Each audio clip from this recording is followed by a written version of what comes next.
Jaya Radha Madhava Punya Vihari.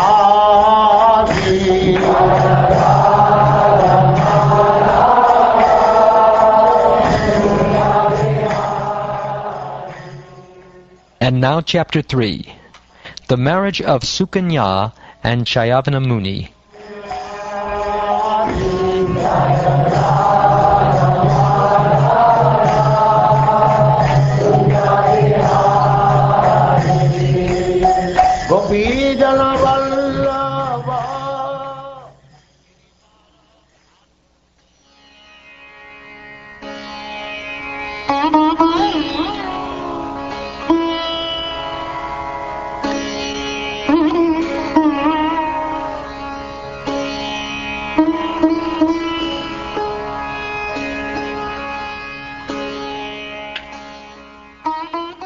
Sri Shukdev Goswami continued.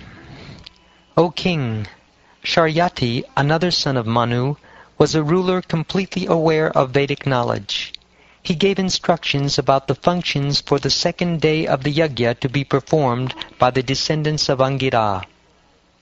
Sharyati had a beautiful lotus-eyed daughter named Sukanya, with whom he went to the forest to see the ashram of Chayavana Muni.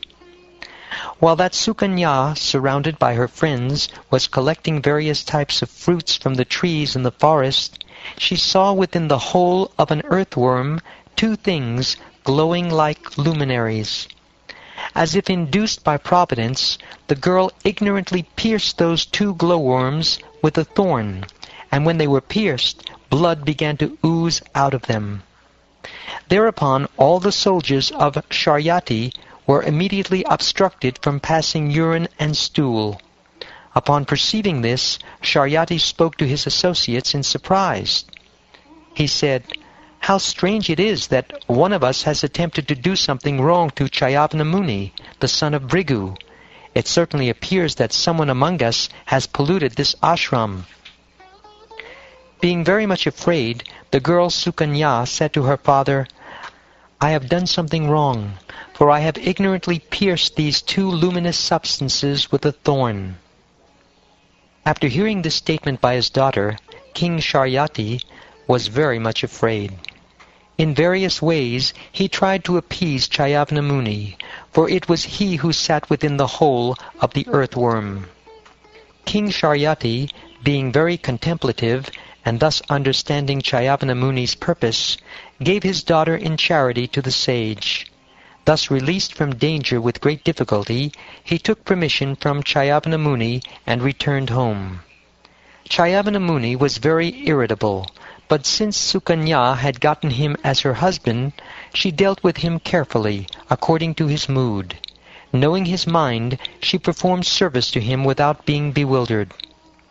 Thereafter, some time having passed, the Ashvini Kumara brothers, the heavenly physicians, happened to come to Chayavana Muni's ashram.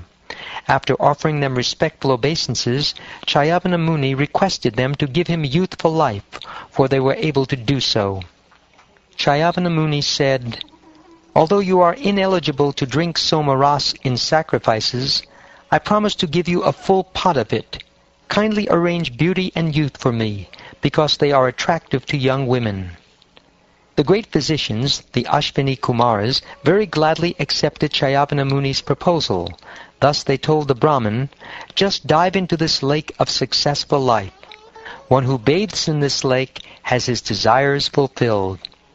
After saying this, the Ashvini Kumaras caught hold of Chayavana Muni, who was an old, diseased invalid with loose skin, white hair, and veins visible all over his body, and all 3 of them entered the lake.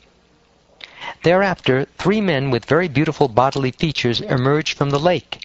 They were nicely dressed and decorated with earrings and garlands of lotuses.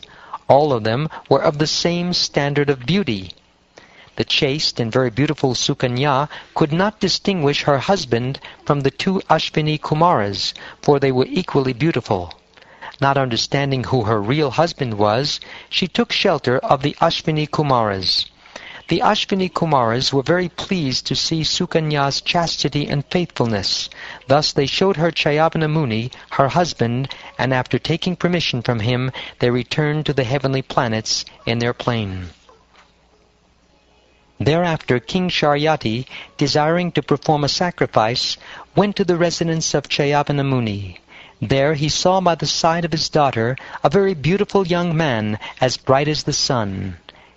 After receiving obeisances from his daughter, the king, instead of offering blessings to her, appeared very displeased and spoke as follows. O unchaste girl, what is this that you have desired to do? You have cheated the most respectable husband, who is honored by everyone, for I see that because he was old, diseased, and therefore unattractive, you have left his company to accept as your husband this young man who appears to be a beggar from the street. O my daughter, who were born in a respectable family, how have you degraded your consciousness in this way? How is it that you are shamelessly maintaining a paramour? You will thus degrade the dynasties of both your father and your husband to hellish life.